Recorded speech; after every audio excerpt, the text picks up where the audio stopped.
Welcome to the Thrivology Lab podcast, where we explore the science, philosophy, and practice of thriving.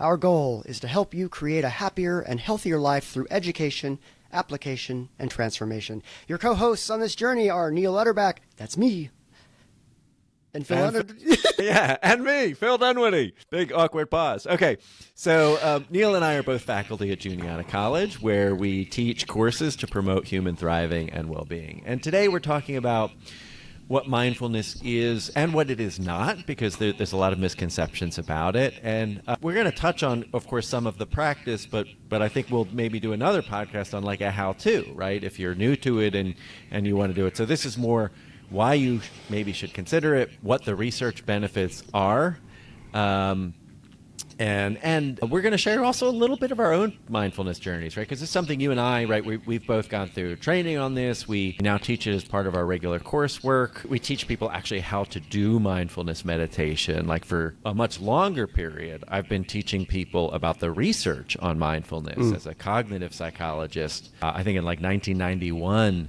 the Dalai Lama, along with some neuroscientists, founded the Mind and Life Institute and started looking at basically what's the science say, right? And so they started putting Buddhist monks in scanners and giving them attention tests, and so I started teaching about the research quite some time ago, even much longer, kind of before I had my own regular practice that would actually be mindfulness meditation. And where did that come from for you? Like when did that get on your radar? When did you start developing more of a practice for yourself? So it's kind of a long meandering journey, like many journeys, right? So I've been doing martial arts. I started graduate school in 1996, 97. And that was the time I started martial arts as well. And so in most Asian martial arts tradition, there are meditation components, right? And so in karate, Okinawan karate, which I was doing, there's very much a Zen meditative practice that comes with it. And then in Tai Chi, the practice is called Qigong, right? And Qigong is kind of a generic word in Chinese for meditation. Qi means energy. Gong is the same gong that's in Gong Fu. We say Kung Fu. And it just means that you spend a lot of time developing skill. So it's literally spending time developing skill with energy, or focused on your own energy and other people's energy, right? So I had done these things. I'd say I had done things that were mindful-ish. And, close relatives, frankly, right, in the kind of the tree of contemplative practices. Right?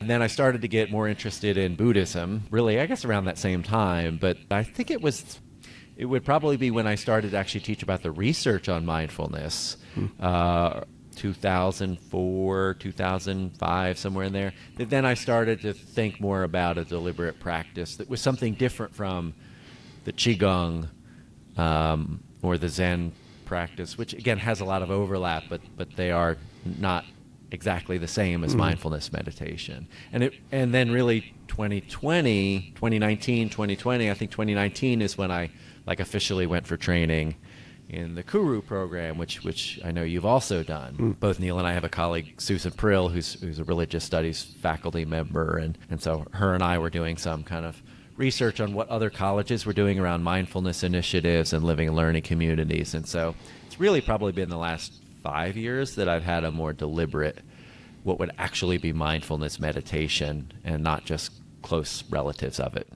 Well, and I think what I'm also hearing, and we'll talk about it more as we get through some of our other points here, and two things I think is important at the outset is that there isn't one way into this. You're talking about that tree of contemplative practices. Like I too came through a very disjointed and not sort of any kind of formal arrangement. It has since become to the other point that you bring up is the deliberate practice. I'd say like, it was probably 5 years of then developing a deliberate practice, and I think roughly probably 5 years or longer where the system I'm using now sort of came into clarity for me, which is really a synthesis of, I'd say, past 15 years, or really once I started surfing in 2004, that was really the thing that got me started.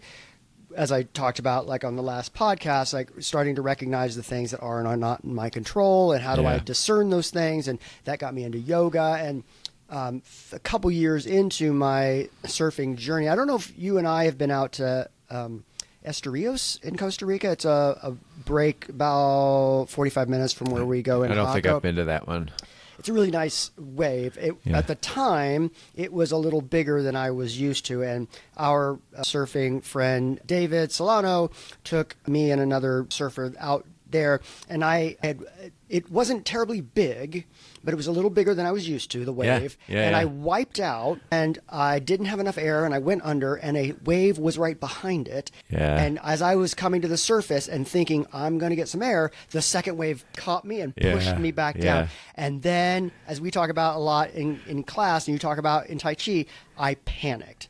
And that panic, I thought it was the end. I didn't, underwater, it wasn't, right? I was probably down there. It was 2 seconds. It was like no time. It was no time. But it felt, and that's another thing we're going to talk about, like that perception of threat, I perceived this is the end. And I burned up all my air, and there was a moment I thought, I'm not making it to the surface. And David then got me started on sort of breath work. And other, and I started realizing that point was that the problem I had was not in the water. The problem was in my mind. And that panic, and I didn't have any tools to deal with that situation. And so I don't surf waves big enough that it's ever really a major threat. But I think about some of these big wave surfers who get like pummeled by 10, 12 foot waves, and they are under for a good long while. Watching the Olympics, right? Holy cow. That's a whole nother level.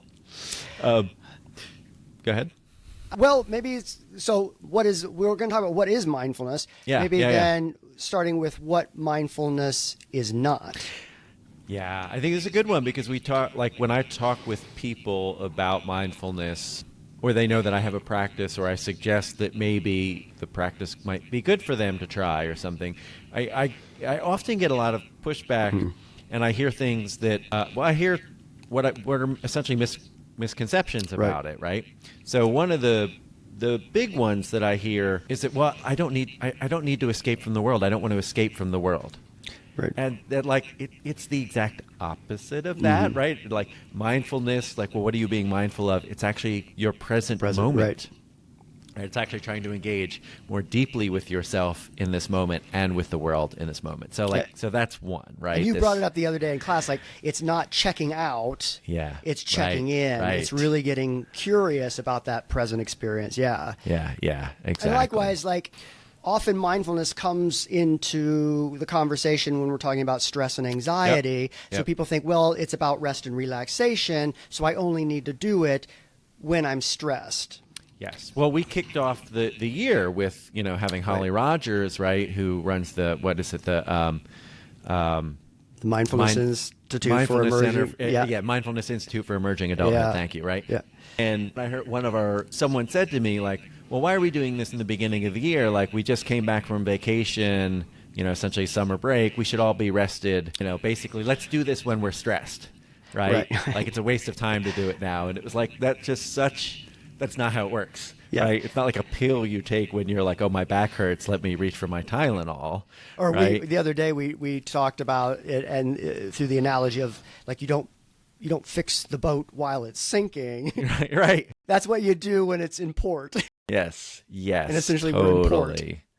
Yeah. So I mean, it is a practice that builds resilience, but it is back to that deliberate practice. It is something that you have to cultivate on an ongoing basis. It doesn't have to be long. It can be 10, 15 minutes a day, right? But then when the situation gets busy and your environment gets stressful, you will be less reactive to the stress, right? That's part of what the research shows. You'll have better resilience. That's not the time to start it. Like it's not a PRN medication. Right. And the other thing you have here on the notes, and I think this is an interesting one, that mindfulness, it's just not for me. Yeah. Well, I tried it and I wasn't very good at it. Right. I hear that, right? or that a certain kind of person Yeah. does this. Or I think it's also maybe rooted in this idea that we have to sort of pull ourselves up by the bootstraps and just muscle through a thing. Yeah. And if I have to meditate or practice some mindfulness, that says something about my ability to otherwise handle or deal or muscle through the stress. Yeah. Yeah.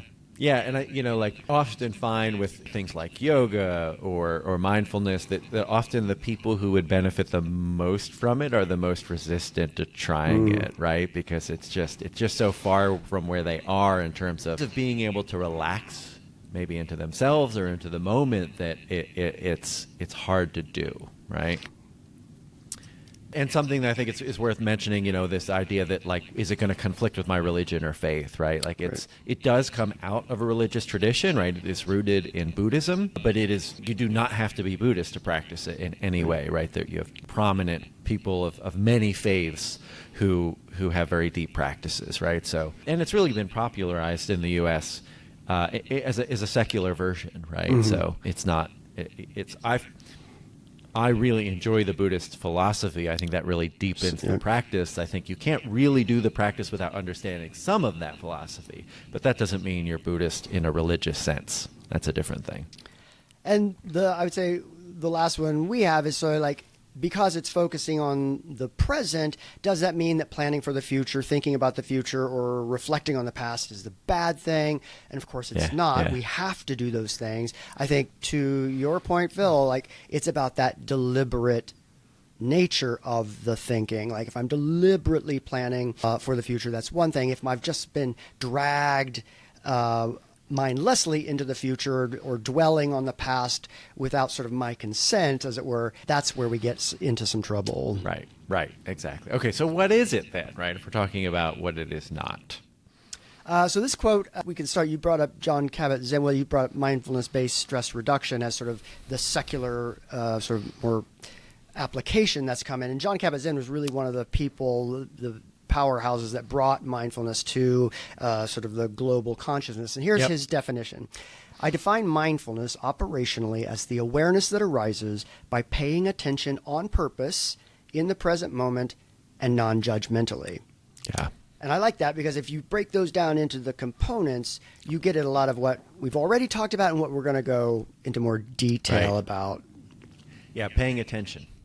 Right. So this is why I mentioned, like, I've taught cognitive psychology as a class for years, and that's why I started teaching about mindfulness, because mindfulness is a sustained attention task. That's how kind of psychologists would talk about it. And when they started doing research on people who meditate regularly, like Buddhist monks, for example, they found it like these are basically the Olympic athletes of attention. Like, their ability to focus on something for an extended period of time and not be distracted by other things, they have better control over their attention than anyone else. And it's because they have a lifetime of practicing it. So we say activity-dependent neuroplasticity, which is just a fancy way of saying, those areas of your brain that you use regularly, those neural pathways thicken and grow and they deepen, and that's what we see. So that's the attention part, right? Well, and that attention is like, why would that be beneficial? Why is that a problem? And think about, like, the world that we live in is essentially engineered to distract us. Yeah. Get pings and beeps and blops and bloops on our phone and all kinds of things coming in. Even the story I often tell, like, it took me 10 years, 3 schools, and 2 states to get through my undergraduate degree. Mm-hmm. And I thought for the longest time and we could talk about this later, about sort of my identity. I identified myself as a bad student. I'm not a good reader. But really the problem was I would read, and I see this with students today who are digital natives, grew up in a dopamine intoxicated world. Yeah. That I would read a page, I'd get distracted, I wouldn't know what I read, I had to reread it, I'd get distracted, I'd come back, read it. So what a 10-minute task was now 30 minutes, and I was frustrated. I was starting to talk poorly to myself. We'll talk about that in a second. Right. All this stuff, and really it was an attention problem. Right. And I wish I could say that it has gone completely away. It has not. Mindfulness helped me to train that attention, that focus, such that reading is now pleasurable. I enjoy it. Yeah. And that 20, 30 years ago, if I had said like one day reading will be a pleasure, I would have laughed, right? Right. And I think, just hit on one of the major themes there is that attention is trainable. Right. And I'd say it's trainable in both directions. Right. So if you're doing sustained attention tasks regularly, you are learning how to sustain your attention over longer and longer periods. If you are I'll say, scrolling, right, with these short clips, that, TikTok and everything else, you are essentially training the exact opposite, right? You are training attention deficit. Yep. I think the way to think about it is we're training our attention whether we like it or not. Yep. The question is, what are we training it to do? Right? What for? So there's that. And the next part of the definition is the present moment. So mindfulness, it's like, well, mindful of what? What are you being mindful of? Now. You're being mindful of this moment. That includes your own body sensations. That's why there's often this focus on the breath, breathing in, breathing out, because that is very present focused. It's very embodied. But it could also be, resting in open awareness. You might be sitting outside, feeling the sun on your face and looking at birds and these different things, right? So that you have this present moment. And it's sort of a softening of that gaze. So I think we can have like a very sort of tight focus on, say, the breath. But that open is also kind of a soft focus. Yep. To that world. And this is, speaking of dopamine, this comes from the book Dopamine Nation by Anna Lemke. Fantastic book. We'll have a list of resources at the end. This is just a beautiful quote from her. When I look at the Milky Way galaxy in the night sky, I'm always struck by how mysterious it is that we can be part of something that looks so far away and separate. Practicing mindfulness is something like observing the Milky Way.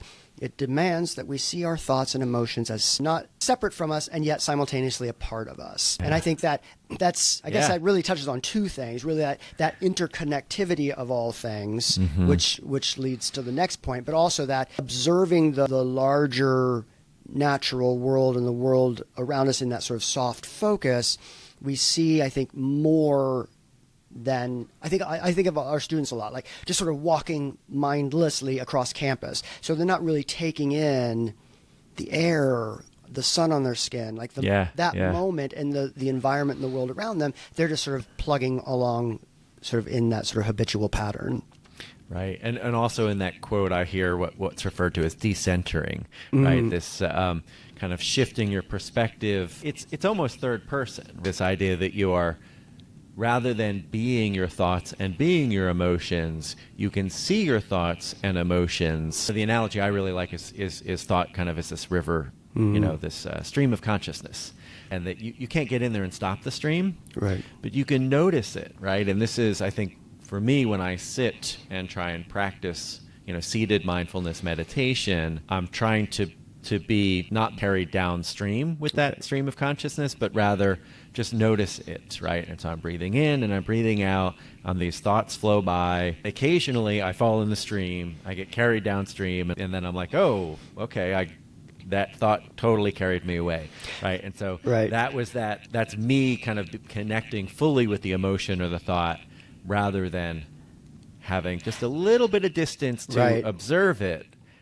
And that's why I see also that paradox essentially that you're talking about, that the Milky Way is separate from us and yet simultaneously a part of us. Yeah. And I think that is to what you're saying also, like we so easily as humans identify a thought and emotion as us. So even in it's deceptive in our language, I am stressed, rather than I am experiencing stressors, or that I am having an experience, but I am not that I'm experience. Not the stress, I'm not the right? stress. Yeah. And being able, to your point, being able to sort of, as like the Buddhists will talk about, sort of the watcher, sort of developing that sort of third person, just watching the experience, adds that little bit of distance that I can make some informed choices, decisions about that thing, whatever it is. And to me, that's if you ask me why I did mindfulness meditation, I mean, one of the things I would say is I just feel more peaceful, right? But the other thing I would say is kind of that point you just made,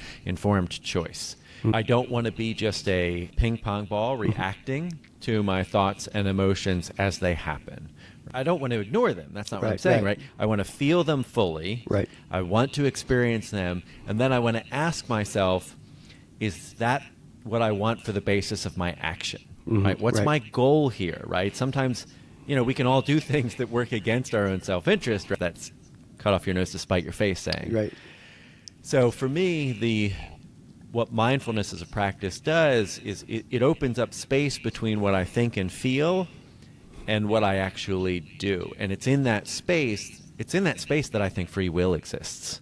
I think about like Viktor Frankl's maybe one of the top 100 books every human being needs to read, Man's Search for Meaning. Viktor Frankl was a Holocaust survivor. He then, after the war, turns to psychoanalysis. He talks frequently about like there's a stimulus and the response, and what you want is to make sure that gap between the two is as large as possible. When it's too close, we react, and it's often not the reaction, it's road rage, it's any kind of reaction. We're pulled by the thing. As soon as I can open that gap, I can make that thoughtful. And what he found, like even in those horrible nightmarish conditions of a concentration camp, the people who survived and maybe even thrived in those conditions were the people who could say, like, I see what you're doing, I'm not going to get dragged by that, I'm going to make a different choice here. So they were having cabarets and talent contests and things in this horrific things because they were going to choose to react differently to the horrors. And obviously, hopefully, we never experience anything remotely like that. But even the minor inconveniences of life can get blown out of proportion. Right. Road exactly. rage. Yeah. No, it's just that I don't want to just be reacting to what happens around me because that doesn't give me any agency. And then the next part, this non-judgmentally, and I think sometimes the part that doesn't get talked about enough is these ideas of loving kindness and self-compassion. I think this is part of where you do see the Buddhist influence, but you, of course, can find these things in Christianity and I think all major religions. And the self-compassion is a huge one.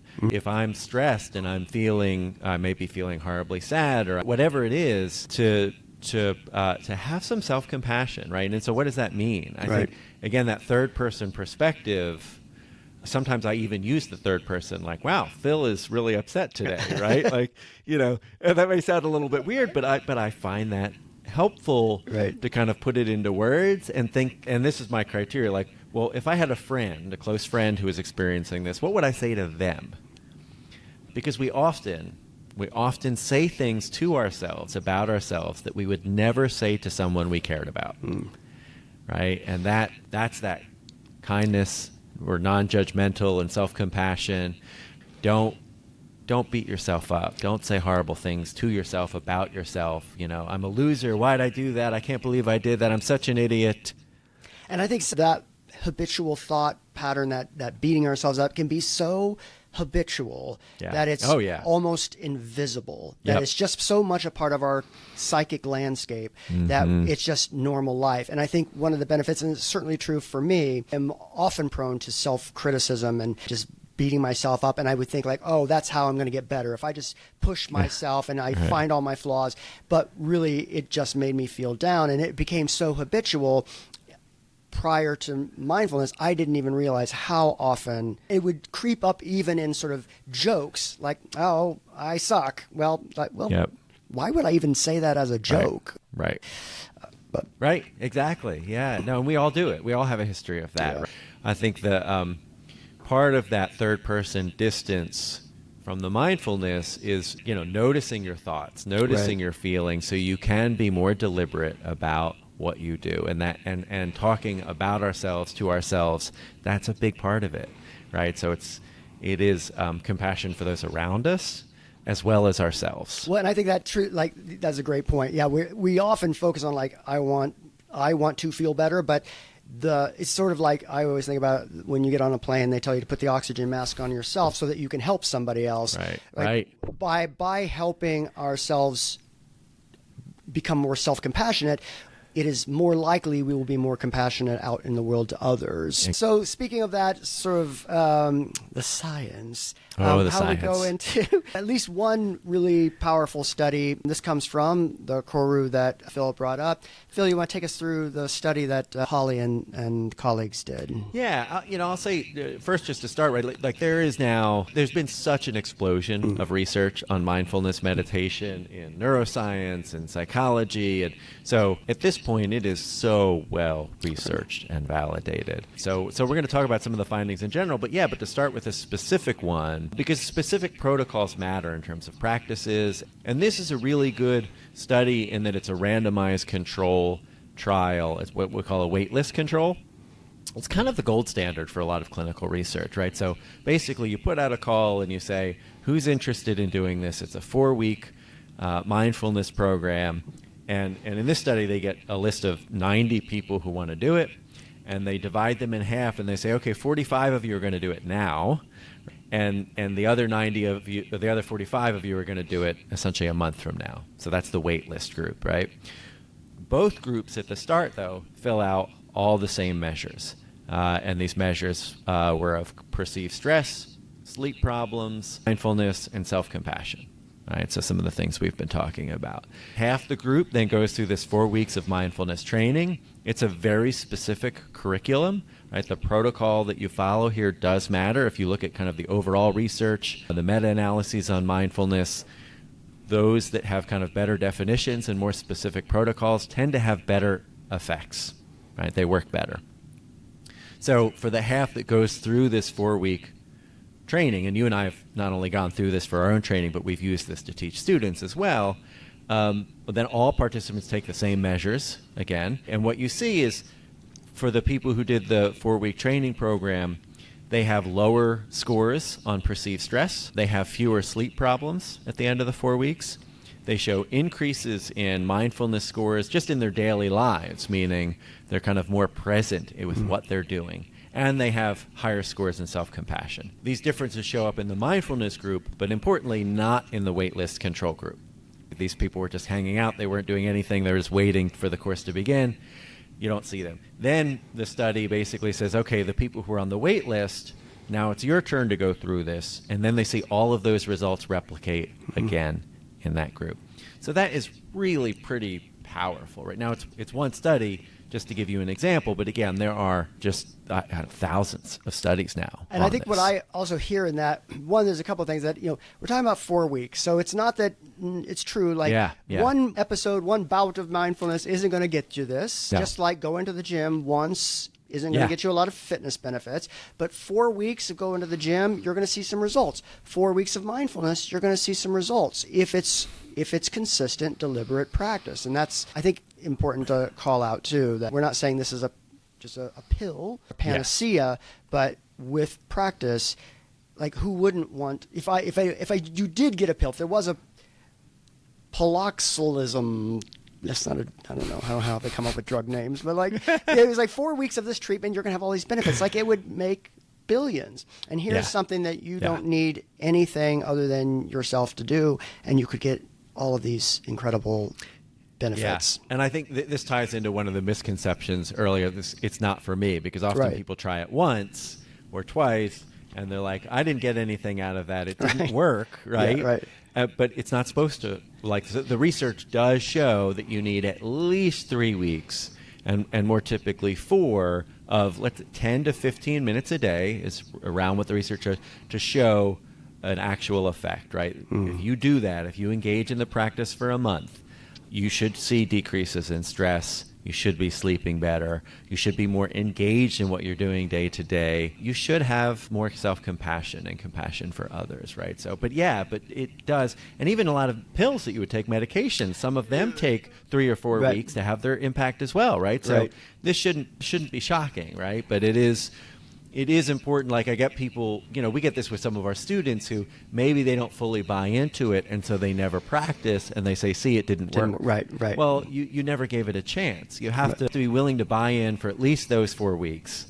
and then make your judgment. But if you don't try it, it's self-fulfilling prophecy. Right. We're not going to go into detail on all of these other benefits, but that we thought just to make a list here, just lowers anxiety, mindfulness literature showing lowers anxiety and depression, probably through a process called cognitive reappraisal. I don't know if you want to say anything specifically about that.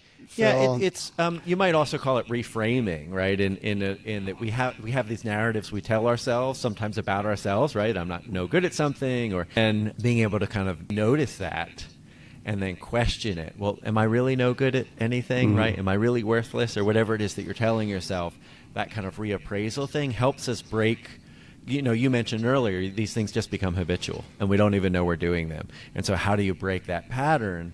Well, you have to notice it first, and then you have to reappraise. So that's essentially the cognitive reappraisal. Increases subjective well-being, increases self-regulation, emotional Yes. regulation, meta-awareness, sustained attention, which we talked about, distress tolerance, which is big for us. Yeah, absolutely. So do you want to, what is distress tolerance, right? So, what we often see with young people, and it's certainly true for folks our age too, is that feeling that any crisis starts to feel overwhelming. So I don't have sort of a tolerance to discomfort or distress or whatever. We can, hammer out what kind of word we want to use, but that inability to be uncomfortable. And so we've talked about this sort of engineered world. Our world has also been engineered to be very comfortable, and it's our human inclination to gravitate to comfort. We don't want to expel energy. We don't want to do those things. We, as evolutionary biologists would say, we evolved to conserve energy, right? So if a world has been engineered to make that more possible, it's really easy to fall into those kinds of traps. But this ability to, again, to Phil's point about sort of intentional choice, about deliberate autonomy over I can choose to go to the hard thing, whether that's a workout, whether that's when we go to our retreat, we often go rappelling down waterfalls. I am terrified of heights. Yeah, right. And it is a moment for me to just breathe through and be present with all those feelings. I'm not necessarily going to push those I can't push those feelings away, but I can choose to do this activity, breathe through it, practice this, and I have so much fun. And our students will say, like, I wouldn't have necessarily done that on my own, but I'm so glad I did. And so how we can tolerate those uncomfortable situations more. Yeah, and I think, and related to that, a lot of uncomfortable conversations. Right, totally. Right? Yep. We often avoid having uncomfortable conversations because they make us uncomfortable, but we often need to if we're going to communicate effectively with people around us. So that, again, that distress tolerance, sometimes to achieve whatever your goals are, you need to think about difficult things and work through them. As they say in trauma, the only way out is through. Right? You can't run away from it. It's not effective. And then another big kind of thing that comes up in the research, this is one of the biggest things, is decreased activation of what's known as the default mode network. It's called the default mode network because when they were initially doing research on people in scanners and fMRIs, and they basically said, don't do anything, just hang out while we check on the equipment, they noticed this kind of same area of the brain always on during what they're supposed to be no task, right? And so they're like, what's going on here? And it turns out this default mode network is really a lot of kind of self-referential thought. So, at some level, this is rumination. You might also think of it as stuck in your head. Yep. And so one of the things I like about breathing and that I've enjoyed about yoga and Tai Chi is that it can bring me out of my head into the present moment, into my body, right? So I'm not kind of stuck in these self-referential loops of like, oh, I need to do this, and did I do this other thing, and what did that person mean when they said this thing to me, right? All these kind of self-referential things that can just spin us out of control. Phil, we're nearly out of time. Maybe we could save the stress response when we talk about sort of doing hard things. Yeah. And because I think there's way more, I don't want to shortchange that conversation. Well, this is, let's call this mindfulness part 1 because we want to do the how-to, right? Right. And so for part 2, we can pick up and we can talk about the body's stress response, which I think is really essential for understanding the how-to part, right? To understand what's happening, this idea of zone of optimal functioning, and then we can kind of walk through some basic practices and provide some resources so that if you do want to start a practice, if this is something new to you, you've got some place to go. And we can link some of the practice to what's going on, like why is this happening? Yeah. And talk physiologically, psychologically about what exactly is going on when I do this practice, perhaps, maybe. So maybe in our last minute, we do want to talk about, situations, people for whom mindfulness might not be a good option.